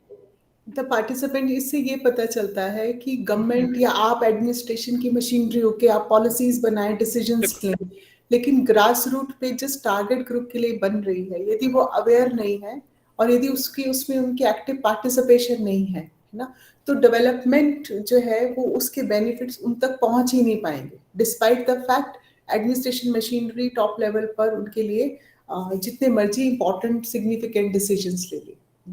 Right. This is very important. Yes, Atul has raised his hand. Atul, can you ask your question? नमस्ते सर। हाँ नमस्ते सर, मैं इस एस्पेक्ट के बारे में जानना चाहता हूँ कि ये जो मूवमेंट थी इसमें आप लोगों ने सोसाइटी सोसाइटी को किस तरह से मोबिलाइज किया और लोगों को किस तरह से मोटिवेटेड रखा? क्या इसमें कुछ किसी तरह के प्रोटेस्ट भी हुए इस मूवमेंट के दौरान? और सर मैं जानना चाहता हूँ कि जैसे आपने सोसाइटी रजिस्ट्रेशन एक्ट में इसको रजिस्टर किया, क्या बेनिफिट्स रहते हैं और मतलब कि ग्राउंड लेवल पे किस तरह से मूवमेंट चली सर? हाँ थैंक यू सर। हाँ अतुल, डियर अतुल, मैं ब्रीफली और मतलब एक जो कंक्रीट डाटा है उसके मैं कहना चाहूँगा। मैंने आपको कहा कि सबसे पहले 85 से पहले यहाँ पर हाटी कर्मचारी कल्याण समिति थी, जिसमें कि सभी लोग जो है वो कर्मचारी लोग सम्मिलित थे। कर्मचारियों की एक अपनी लिमिटेशंस होती हैं, स्टेट गवर्नमेंट का प्रेशर होता है, स्टेट गवर्नमेंट के अंडर कंट्रोल में होता है, वो उस लिमिट से बाहर नहीं जा सकता था। इसलिए 85 में जो संस्था रजिस्टर्ड की गई केंद्रीय हाटी समिति, उसका उद्देश्य यही था कि इसमें मैक्सिमम नॉन पॉलिटिकल लोग जो है और नॉन गवर्नमेंटल लोग जो है उसमें इंक्लूड हो। और उस केंद्रीय हाटी समिति ने पहले तो डॉक्यूमेंटेशन के लिए ग्राउंड लेवल पे काम शुरू किया, रेवेन्यू रिकॉर्ड्स को ढूंढा, सिरमौर गजेटियर्स को ढूंढा, उसको जो है वो रिपोर्टें बनानी तैयार किए और एक सेल्फ असेसमेंट रिपोर्ट तैयार की। और उस सेल्फ असेसमेंट रिपोर्ट, जिसको आप SSR कह सकते हैं, उस रिपोर्ट के आधार पर जो है वो स्टेट एजेंसी को पहले वो रिपोर्ट प्रोवाइड की स्टेट गवर्नमेंट के समक्ष। और फिर जब केंद्रीय हाटी समिति को लगा कि अब हम डॉक्यूमेंटेशन लेवल पे हम स्ट्रांग होते जा रहे हैं, हमने अपना इंफ्रास्ट्रक्चर जो है वो तैयार करना शुरू किया। हमने अब जो ब्लॉक्स थे ट्रांसगिरी एरिया के, चाहे उसमें संगड़ाहा ब्लॉक रहा हो या हमारे पास जो शिलाई ब्लॉक है या राजगढ़ ब्लॉक है, पोटा ब्लॉक है, नाहन के अंदर, चंडीगढ़ के अंदर, सोलन के अंदर, शिमला के अंदर, इवन कि दिल्ली के अंदर जो है हमने अपनी यूनिट्स बनाना शुरू कर दी। उस यूनिट को इसलिए क्योंकि हम हर एक जगह जो है वो फैसिलिटेट कर सके। अगर हमें डिस्ट्रिक्ट में डिस्ट्रिक्ट एडमिनिस्ट्रेशन को कोई रिप्रेजेंटेशन देना है तो वहां पर जो नाहन की यूनिट है वो सक्रिय हो जाए, दिल्ली में हमने कोई इन्फॉर्मेशन लेनी है तो दिल्ली की यूनिट जो उस समय सक्रिय हो जाए। और ये जो ब्लॉक्स की हमारी यूनिट्स थी उनको हमने टास्क दिया कि अब आप जाकर के पंचायत लेवल पर जो है यूनिटें गठित करें, जिसमें कि सभी प्रकार के लोग, एक सबसे इंपॉर्टेंट चीज जो है, it is non political organisation. यहाँ हमने किसी भी पॉलिटिकल लेवल से जो है इस ऑर्गेनाइजेशन को नहीं बनाया है। इसमें सभी विचारधारा के लोग पार्टी लेवल से ऊपर उठ करके जुड़े हुए हैं, जिनका कि एक ही मकसद है कि हमें अपना हाटी स्टेटस जो है वो ट्राइबल स्टेटस जो है वो प्राप्त करना है। ऑफ कोर्स विभिन्न प्रकार के इसमें ऐसे एलिमेंट्स भी आते हैं जो कहते हैं कि ये पॉसिबल नहीं है, अब तो जो है वो विकास हो रहा है, डेवलपमेंट हो रही है। लेकिन एक प्रश्न बहुत आज भी वाजिद है, वो ये है कि जिनको 67 से लेकर के या 55 से लेकर के ST स्टेटस मिला है, क्या उनका इंफ्रास्ट्रक्चर डेवलपमेंट नहीं हुआ? क्या वहां पर जो जॉब एवेन्यूज नहीं बढ़े? क्या वो एडमिनिस्ट्रेटिव जॉब में नहीं आए? Still they are getting that benefit, वो भी तो उस चीज का बेनिफिट उठा रहे हैं। तो हमने अपना इंफ्रास्ट्रक्चर जो है वो अब ग्राउंड लेवल पे, पंचायत लेवल पे और जो महाकुंभलियों का दौर शुरू किया है, जिसमें कि हम संपूर्ण एरिया के लोगों को मोबिलाइज करके वहां से सही जानकारियां लोगों तक पहुंच रहे हैं और पॉलिटिकल लेवल से ऊपर उठ करके लोग इसमें सक्रिय भागीदारी। आज हमारा 6 जो मार्च का है वो राजगढ़ में नोरी नामक स्थान पर एक विशाल आयोजन चल रहा है। इससे पहले शिलाई में हुआ, रोनहाट में हुआ, आगे पोटा में प्रस्तावित है, राजगढ़ में, इसके अलावा संगड़ा में प्रस्तावित है। तो ये दौर चलता रहेगा जिससे कि हम लोगों को मोबिलाइज कर सके, लोग अपनी पॉलिटिकल आइडियोलॉजी से ऊपर उठ करके उसमें सम्मिलित होते जा रहे हैं धीरे धीरे। कल ही वार्ता जो वो सीएम साहब के हुई, सीएम साहब का जब शिलाई में सम्मेलन हुआ था तो उसमें सीएम साहब के और से इन्विटेशन आया था कि आप वार्ता के लिए आए। स्टेट गवर्नमेंट हमेशा तैयार है, उन्होंने कहा कि हमने रिकमेंड कर दिया है और आज भी जिस लेवल पे भी स्टेट गवर्नमेंट रिकमेंड कर सकती है, गवर्नर की रिकमेंडेशन चाहिए, वो सब कुछ जा चुकी है। और आज भी हम आपके साथ और चीफ मिनिस्टर के नेतृत्व में ही 11 या उसके पश्चात जो है होम मिनिस्टर से ये मुद्दा उठने वाला है। Thank you sir. Okay welcome. Somdev, you have raised your hand again. If you are here, कोई और क्वेश्चन आपका, doubt? What about others?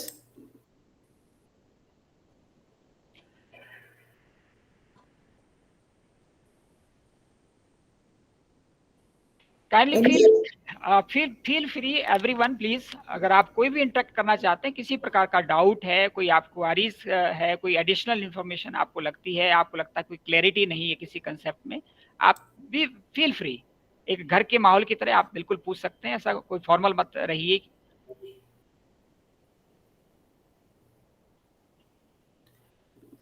Sir, Sudhanshu is stating that all clear. Sir I must here share with you, you know, एक जैसे हर एक चीज की divine एक conspiracy होती है, तो किसी ना किसी को जरिया बनाया जाता है। तो सर आपके इस लेक्चर को इस अंजाम तक पहुंचाने के लिए सुधांशु वर्मा जो है वो जरिया बने। बात इनसे जो है वार्तालाप शुरू हुई और इनके फादर साहब ने जो है रिक्वेस्ट किया कि आप जो है वो सही अथॉरिटी रहेंगे, क्योंकि जो आपकी मास्टरी है इस फील्ड में। सो आई थिंक डिग्निटी के उसके साथ साथ सुधांशु का भी जो है बहुत बहुत we are highly grateful that इनके जरिए के थ्रू जो है सर के साथ जो आज हमारी इंटरेक्शन पॉसिबल हो पाई। I would like to convey my thanks to Sudhanshu Verma also, क्योंकि बहुत सारी इंफॉर्मेशन है और विशेष करके आप यूथ हैं, यंग माइंड्स हैं और फ्यूचरिस्ट एडमिनिस्ट्रेटर हैं, तो आपके पास अगर ये हम पहुंचाने में कहीं भी सफल हुए हैं तो we are also grateful to Sudhanshu also. Thank you, sir. Raise her hand. Neha, क्या डाउट है आपका? If you can switch on your cameras and ask your question. Neha, if you can hear me. Yes, ma'am. Sir first of all thank you so much sir, आपने हमें इतनी सारी information दी है उसके लिए सर मैं आपको बहुत बहुत थैंक्स करना चाहती हूँ। सर मेरा क्वेश्चन जो है वो ये है कि सर मैं भी जैसे सिरमौर से बिलोंग करती हूँ, तो सिरमौर सर जब हिमाचल फॉर्म हुआ था तो उसमें सबसे फर्स्ट डिस्ट्रिक्ट बना था, और सर आज डेवलपमेंट के हिसाब से देखा जाए तो सिरमौर को जो है बैकवर्ड बोला जाता है, सबसे ज़्यादा बैकवर्ड डिस्ट्रिक्ट है। तो सर इसका रीज़न क्या मैं ये कह सकती हूँ कि पॉलिटिकल विल जो है कहीं ना कहीं इसके लिए रिस्पॉन्सिबल भी रही है? नेहा देखो, मैं पूरा दोष पॉलिटिशियन को भी नहीं देना चाहता हूँ। उसका कारण ये है कि हर जगह पॉलिटिशियन की अपना एक विज़न होता है और वे ऑफ वर्किंग होता है। Unless and until people fight for their demand, fight for their development, politician भी घर लेकर के किसी के नहीं आता है। पॉलिटिशियन हमेशा ये चाहेगा कि जनता इग्नोरेंट रहें, जनता जो है वो कम पढ़ी लिखी हो, लेकिन ग्रास रूट लेवल पे मैं ये कहूँगा कि कहीं ना कहीं हमारा जो थिंक टैंक था वो भी काफ़ी पुअर रहा है। इवन कि हम ये कह सकते हैं कि first chief minister was from Sirmaur, Sirmaur से पहले मुख्यमंत्री रहे हैं और उन्होंने एक नहीं लगभग 3 टेन्योर तक जो है वो चीफ मिनिस्टरशिप का कार्यकाल संभाला है। डिस्पाइट दैट यहाँ पर कोई बहुत अच्छे एजुकेशनल इंस्टीट्यूशन नहीं उस समय खोल पाए। दैट में भी द अदर वे मेरा मतलब ये है कि हो सकता है कि उनका एक ब्रॉडर एस्पेक्ट हो, मैं उसको क्रिटिसाइज नहीं करना चाहता हूँ। ब्रॉडर एस्पेक्ट का मतलब ये है कि वो ये सोचते हैं कि हम अपना घर तो हमारा संभल ही जाएगा और लोगों को हम कुछ कर सके तो वो जरूरी है। तो वो विजन और पर्सपेक्टिव में आज ये नहीं कहता हूँ कि भी सिर्फ पॉलिटिशियन की वजह से बैकवर्ड रहा है, या हमारी सिरमौर की टोपोग्राफी भी ऐसी रही है, हार्डशिप भी यहाँ रही है, एजुकेशनल इंस्टीट्यूशन कम थे। अगर आप मेडिकल फैसिलिटीज की बात आज भी करें तो आप आए दिन न्यूज़ पढ़ते होंगे कि चारपाई पे उठाकर जो है महिला को हॉस्पिटल पहुंचाया गया है।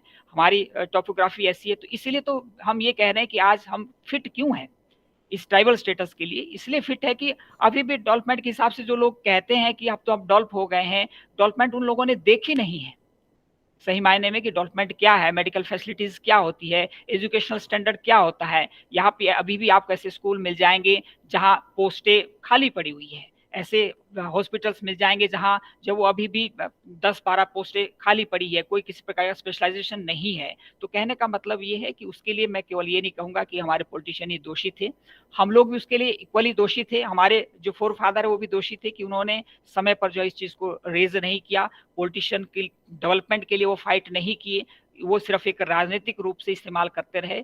सो this is I can say it needs to hands to clap. Thank you so much sir. जी सर, यहाँ पर सर मैं शेयर करना चाहूँगी, जब हम ट्रांसगिरी की ये हिल वाली पंचायत में जाते हैं और लोग बात करते हैं जैसे कोडका कठवार वाली एरियाज में, इवन शिलाई के एरियाज में, तो जो फोर फादर्स की आप बात कर रहे हैं तो ये कहते थे कि सड़कें बन जाने का मतलब है चोरी हो जाना, सड़कें बन जाने का मतलब है कि बच्चे जो है घर से फिर दूर चले जाएंगे। तो जो हम आज कहते हैं, जो हमारे यूनियन मिनिस्टर कहते हैं कि सड़कें तो नर्व सेंटर हैं डेवलपमेंट की, तो उस समय का जो पार्ट था वो ये था कि फिर फैमिलीज एक नहीं रहेंगी, है ना, जमीनें बढ़ जाएंगी, वो घर से बच्चे पढ़ाई के लिए दूर जाएंगे और यहाँ लोग आने लग जाएंगे, तो फिर घरों में ताले लगाने पड़ेंगे, हमारा ट्रेडिशन खराब हो जाएगा। तो बात सिर्फ ये नहीं है, आप सर बिल्कुल सही फरमा रहे हैं। डॉक्टर वाई एस परमार की जो ऑटोबायोग्राफी, जो उनकी बुक्स हैं, उसमें भी यही पार्ट है कि उनका कि यदि मैंने अपना ही ये सब संवारा तो कल को मेरे पर उंगली उठेगी, लोग इल्जाम लगाएंगे कि ये नेता थे, यहीं से थे। तो कहीं ना कहीं इनको वो लालच आ गया कि बस, और वोट पॉलिटिक्स के लिए कि अपने एरिया और अपने कॉन्स्टिट्यूएंसीज को डेवलप करें। हाँ। तो उन्होंने कहा कि यहाँ के लोगों का तो मुझ पे ऑलरेडी ट्रस्ट है ही। यदि आप सब लोग जानते हो, जब वो सर अपने शिमला से अपना सामान लेकर आए डॉक्टर वाई एस परमार, तो क्या था, अपना ट्रंक लिया और बस में बैठकर आए, और उनके गांव के, उनके घर तक तो सड़क भी नहीं जाती थी। Chief minister of a state coming back, अपना ट्रंक खुद उठाया है। कंडक्टर, वो जो ड्राइवर के साथ वो एक सीट थी, वो उनके लिए बुक रहती थी जब भी वो शिमला से अपने घर आते थे, और वो उनके पास सड़क भी नहीं है, क्योंकि उनका ये था, उनका जो पार्ट था वो ये था कि कितना और दे सके, कितना और एरियाज में डेवलप कर सके। मैं थोड़ा सा सप्लीमेंट करना चाहूंगा नेहा इसमें। जो shyness to contact with the other people जो है, वो एक बीएन लोकुर की पैरामीटर्स हैं। और अगर मैडम ने ये एक्सप्लेन किया, और कुल मिलाकर के बात वहीं आ जाती है कि उस समय मैं अपने गांव की बात करूं, हमारे गांव में जब प्राइमरी सर्वे पीडब्ल्यूडी ने किया था कि यहाँ से रोड जाएगी, तो पीपल असेंबल्ड देयर, उन्होंने कहा हमें रोड नहीं चाहिए, हमारे घर बर्बाद हो जाएंगे, जो मैम ने कहा। तो दैट्स व्हाट हम, जब वो शाइनेस है, हम वो बेसिकली हमारे कैरेक्टर के अंदर है, बेसिकली हमारे पर्सनैलिटी के अंदर है, वो एक ट्राइब का एक कंसेप्ट है, ट्राइब का एक फीचर है। तो इसलिए जो है वो डेवलपमेंट के हिसाब से भी हम ये कहें कि तो नहीं हो पाई उस हिसाब से। एनी नेक्स्ट में कोई और है? तो sir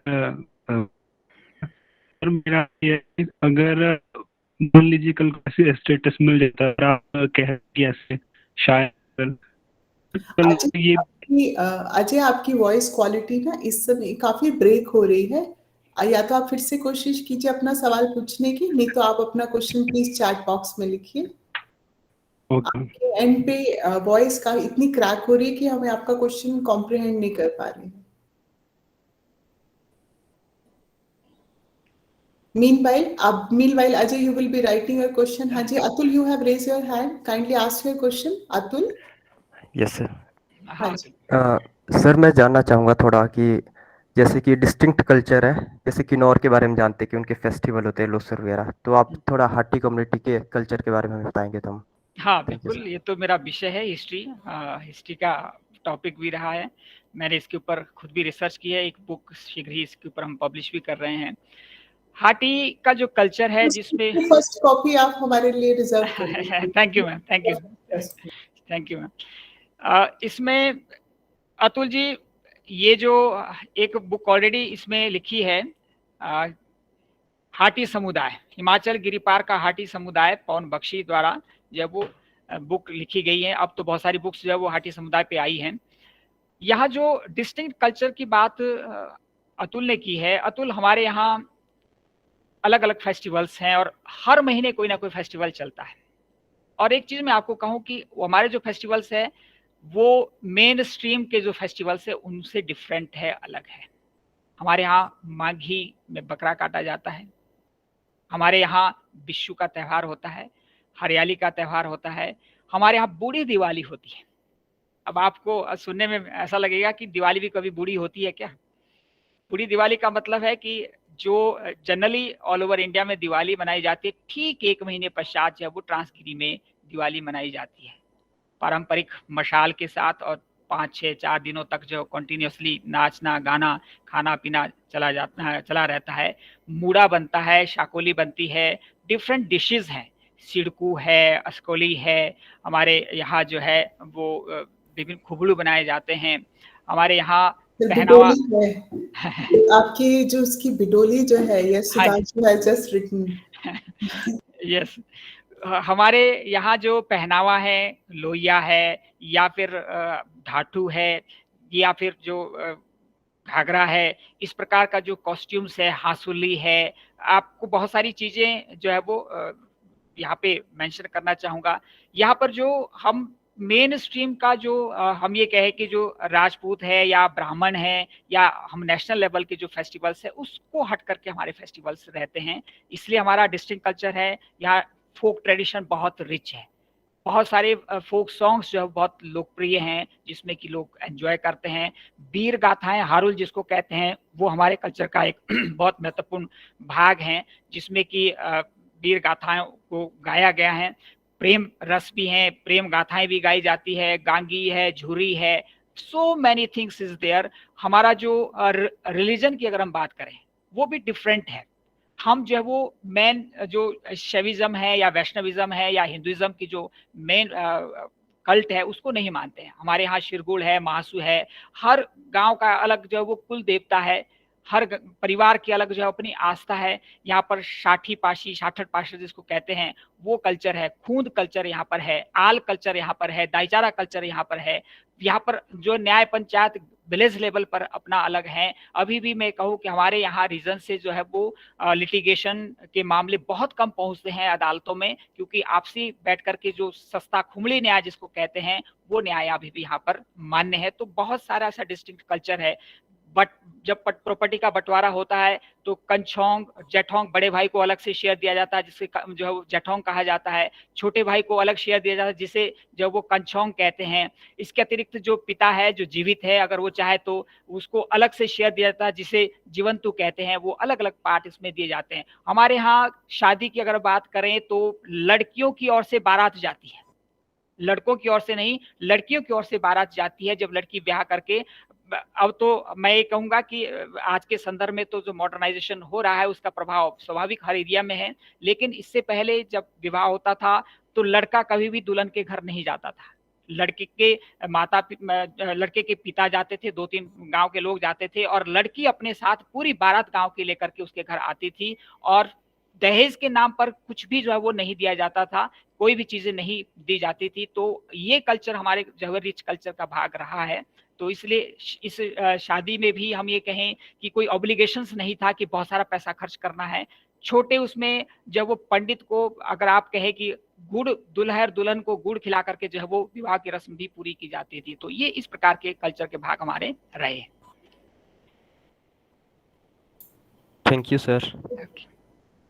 sir I must say बहुत ही यूनिक जो है वो कल्चर है और मुझे सर बहुत मौका मिला है इस कल्चर पे एक तरह से पार्टिसिपेंट होने का। तो ये जो आप जो है हमारा मूड़ा है, वेरी टेस्टी दिस थिंग है ना, वी गेट बिडोलीज है, और जो रिच और जो इनकी हॉस्पिटैलिटी है इस कल्चर की, वो ट्रेडिशंस, द सेम यूटेंसिल्स जिसमें आपको सर्व किया जाता है, and the pura unique culture, and these people are very very particular and sentimental about preserving their culture. तो कुछ सेलिब्रेशंस जो हैं वो रहती हैं। सर हमें अजय का क्वेश्चन है इन पार्ट से, I read out the question in chat box. पर अजय पूछ रहे हैं कि if in upcoming time Hati community will get this status, how can we assure that shyness and their traditional thinking of Hatti people, you know, it may not be a hurdle or it will not become a obstacle in the development? तो उनकी जो shyness है वो क्या जो है challenges इसमें रहेंगे? सर इससे पहले आप जवाब दें अजय और बाकी सब एस्पिरेंट। सबसे पहले तो हमारे सामने उस शाइनेस के उसका जो जीवंत एग्जाम्पल है, जो लाइव एग्जाम्पल है, वो सर हमारे सामने ही है, coming from those areas जब सड़कें नहीं थी, है ना, and that to that Shillai area which I know कि जो और भी ज़्यादा और एक्सट्रीम जो है रिमोटनेस की तरफ जा रहे थे। तो वो शाइनेस यदि अजय रहती तो आपको लगता है आज हमारे सामने जो है ठाकुर सर जो है अपने सारे एक्सपीरियंसेस को इतनी पेशेंटली, इतनी कामली आपके सारे रिस्पॉन्सेस को इतनी क्लैरिटी से एक्सप्लेन कर रहे होते? Sir is the live example. आपने उस शाइनेस को या अपनी इस कल्चरल लेगेसी को अपना जो है वो हर्डल नहीं बनाया है, आपने उसको अपना सबसे बड़ा जो है पॉजिटिव अस्त्र शस्त्र बनाया है। वो क्षेत्र की भी डेवलपमेंट हो रही है, रोल मॉडल बने हैं और आज देखो आप सबको भी इंस्पायर कर रहे हैं। Over to you sir. Thank you ma'am. ये अजय का क्वेश्चन है। अजय, मैं ये कहना चाहता हूँ कि शाइनेस जो है वो एक फीचर्स है ट्राइब का और वो रहेगा। मैं ये नहीं कह रहा हूँ कि वो खत्म हो जाएगा अगर हमें एसटी स्टेटस मिल जाता है। वो शाइनेस तो एक फीचर है ट्राइब का, वो रहेगा। हाँ, ये जरूर कह सकता हूँ कि आप जैसे एडमिनिस्ट्रेटर जब आकर के इस एरिया में जॉब करेंगे तो ऑब्वियसली जो सेंट्रल फंड आता है सब प्लान के अंदर, वो डायरेक्टली ब्लॉक और तहसील लेवल तक आता है। वो इसलिए ही है कि एजुकेशन के लिए जब लोग एक्सपोजर उन्हें मिलेगा और आप उनमें से लकी हो जो चंडीगढ़ जैसे रीजन में जाकर के एजुकेशन ले रहे हैं, कोचिंग ले रहे हैं, आप उसके उदाहरण हैं। जब इस एरिया के लोग बाहर निकलेंगे, आईआईएम में होंगे या फिर जो है वो मैनेजमेंट इंस्टीट्यूट में जाएंगे, कोचिंग सेंटर्स में जाएंगे, मेट्रोपॉलिटन सिटीज में जाएंगे, तो ऑब्वियसली है कि उस शाइनेस को भी ओवरकम करने में सफल हो जाएंगे। नंबर एक बात। दूसरी जो बात है जो मैं कहना चाहूँगा कि जो शाइनेस है वो किस तरह से हर्डल ना बने डेवलपमेंट में, क्योंकि एक अलग से मॉनिटरिंग सिस्टम जो है वो जो ट्राइबल एरिया के लिए जो एलोकेशंस ऑफ फंड होती हैं उसके लिए अलग मॉनिटरिंग सिस्टम ट्राइबल मिनिस्ट्री के अंदर और फाइनेंस मिनिस्ट्री के अंदर बना हुआ है। और वो समय समय पर मैं आप कहूँगा कि अभी 285 वेरियस स्कीम्स हैं जो 41 मिनिस्ट्रीज द्वारा चलाई जा रही है। 41 मिनिस्ट्रीज द्वारा जो वो चलाई जा रही है, 285 स्कीम्स है। और वो स्कीम्स हर एक लेवल पे जो एजुकेशन है, चाहे हेल्थ है, चाहे इंफ्रास्ट्रक्चर्स हैं, या फिर हम कह सकते हैं हाउसिंग है या बैंकिंग सिस्टम है, सबको डेवलपमेंट करने के लिए ये स्कीम्स चलाई जाती है। ऑब्वियसली जब आज अगर हम कहें कि किन्नौर की जो ट्राइब्स थी शाइनेस उनके अंदर भी था, लेकिन आज बड़ी बड़ी पोस्टों पर बैठ करके आज वो दिल्ली और चंडीगढ़ में सेटल हो चुके हैं, तो ऑब्वियसली है कि वो शाइनेस भी समय के साथ साथ खत्म हो जाएगा। और शाइनेस इस सेंस में जो है वो एक हम ये कहें कि रहेगा, क्योंकि एक टाइप का फीचर्स है, तो उसको हम खत्म करना भी नहीं चाहेंगे, क्योंकि वो तो एक हमारा कहे कि एक गहना है, वो शाइनेस हमारे ट्राइब का एक फीचर्स है, तो वो तो रहेगा, उसको हम उस सेंस में खत्म करना भी नहीं चाहेंगे। वैसे भी अतुल, जैसे जब हम पर्सनालिटी की बात करते हैं तो जो लोग इंट्रोवर्ट होते हैं ना, जो लोग बेसिकली रिजर्व्ड होते हैं, हमारे पर्सनालिटी कैरेक्टरिस्टिक्स होता है, तो ये तो बहुत बड़ा कल्चरल कैरेक्टरिस्टिक्स है। तो और उस पे शाय होना, रिजर्व्ड होना, लेकिन उसके साथ साथ कॉन्फिडेंस होना, कॉम्पिटेंट होना, तो वो डेवलपमेंट में कहीं हर्डल नहीं आएगा। चुप रहना और विड्रॉ करना, लेकिन अपने आप में सक्षम जो है अनुभव करना, ये कहीं पर भी हमारी डेवलपमेंट में वी डोंट थिंक कि कहीं किसी तरह की बाधा उत्पन्न करेगा। Neha has raise her hand. Neha, please ask your question.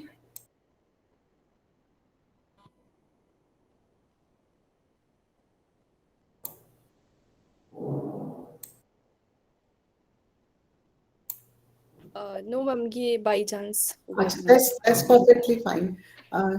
और कोई एस्पिरेंट्स आप सबका कोई और डाउट, कोई और आपको कहीं पर भी लगता है कुछ और क्लैरिटी चाहिए?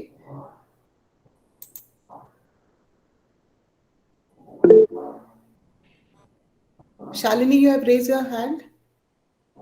Yes ma'am. सर, जो डॉक्यूमेंट्री आपकी रिलीज हुई है हाटी पे, तो उसके बाद आपकी जो ये सोशल मोबिलाइजेशन थी स्टेटस के लिए, उसको किस तरह उसने बेनिफिट किया? शालिनी, सबसे पहली बात तो जो अभी तक हम एक बैकवर्डनेस का सिंबल मानते आ रहे थे ट्रांसगिरी रीजन में, कल्चर को भी मैं आपको कहूँ कि ऑनेस्टली स्पीकिंग जब हम कॉलेज स्टूडेंट्स थे तो हम अपने आप को हाटी या पहाड़ी कहने में संकोच करते थे। हम ये मानते थे कि नाहन कॉलेज का मैं स्टूडेंट रहा हूँ, आज जहाँ जॉब कर रहा हूँ उसी कॉलेज का मैं स्टूडेंट रहा हूँ, तो यहाँ पर जब हम आते थे हम अपने कल्चर को एंजॉय नहीं करते थे। हम जो वो वेस्टर्न कल्चर और आप कहे कि बॉलीवुड कल्चर जिसको हम कह सकते हैं, हम उसकी तरफ परफेक्टली इंक्लाइंड थे, क्योंकि हमें लगता था कि यही एडवांस कल्चर है।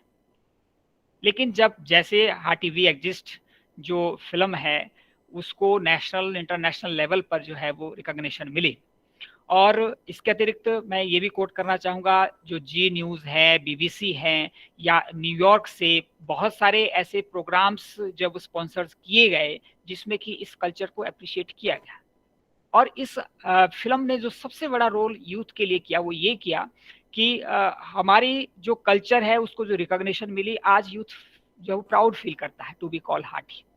आज हर एक कॉलेज के अंदर जो वो हार्टिकल्चरल जो वो कमेटी बनी होती है। हमारे हार्टिकल्चर के लिए प्रोग्राम्स कॉलेज के अंदर जो है वो ऑर्गेनाइज किए जाते हैं, whether it is Nahan, Paonta Sahib है या राजगढ़ है, संगड़ा है, जितने भी इवन की इन शिमला और सोलन, इवन कि चंडीगढ़ में जो है वो हमारी एक अलग से हार्टिकल्चर जो है वो कमेटी बनी है जो कि इन प्रोग्राम को, तो ये सीधा डायरेक्ट इम्पैक्ट हम ये कह सकते हैं कि जो हमारे डिस्टिंक्ट कल्चर फीचर्स हैं उस फिल्म ने नेशनल और इंटरनेशनल प्लेटफॉर्म पर लाए, और उसके कारण आज यूथ फील जो है वो प्राउड फील करता है और इस मोमेंट में सक्रिय रूप से भाग ले रहा है। एक एग्जांपल मैं कोट करना चाहूंगा। अभी कर्मचारियों का एक धरना प्रदर्शन था, जो है वो क्या कहते हैं, शिमला में विधानसभा घेराव था ओपीएस को लेकर के।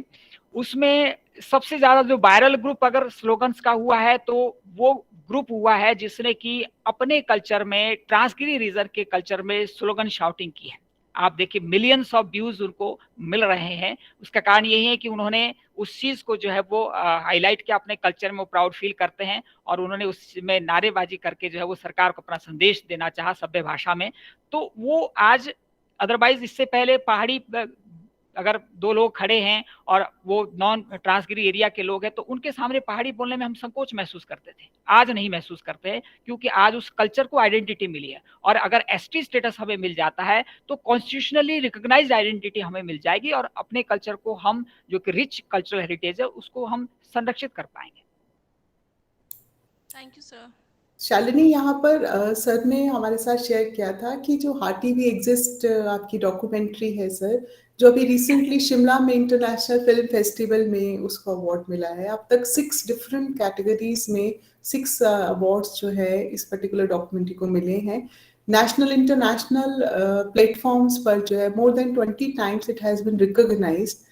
तो वो जो वॉइस ऑफ पीपल है, the way it is reaching not to the local level, the way it is even impacting the global level also. So it is commendable. I think sir, a big clap and a heartiest congratulations. Even sir, Somdev is also wishing us. Sir, I read out for you Somdev message that sir, we wish you all the best. Now our hearts are with hearties and Thank you. must get their rights. मैं थोड़ा सा supplement करना चाहूंगा। मैं यहाँ विवेक तिवारी जी का नाम जरूर मेंशन करना चाहूंगा।